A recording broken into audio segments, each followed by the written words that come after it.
कराची के मुख्तलिफ इलाकों में वक्फे से हल्की और तेज़ बारिश ने जल्द हल एक कर दिया। बारिश के बाद शहर कायद में सड़कों और नशेबी इलाकों में पानी जमा हो गया। कई मकामात पर सीवरेज का निज़ाम दरहम बरहम होने से शहरियों की परेशानियां बढ़ गईं। बारिश के बाद शहर में ट्रैफिक का निज़ाम भी दरहम बरहम हो गया। शारा फैसल, सदर और लियाकताबाद समेत दीगर इलाकों में गाड़ियों की तवील कतारें लगने से दफातर से घरों को जाने वाले शहरी रुल गए। कराची के मुख्तलिफ इलाकों में वक्फे से हल्की और तेज़ बारिश ने जल्द हल एक कर दिया। बारिश के बाद शहर कायद में सड़कों और नशेबी इलाकों में पानी जमा हो गया। कई मकामात पर सीवरेज का निज़ाम दरहम बरहम होने से शहरियों की परेशानियां बढ़ गईं। बारिश के बाद शहर में ट्रैफिक का निज़ाम भी दरहम बरहम हो गया।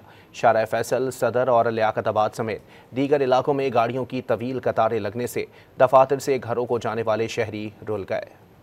कराची के मुख्तलिफ इलाकों में वक्फे से हल्की और तेज़ बारिश ने जल्द हल एक कर दिया।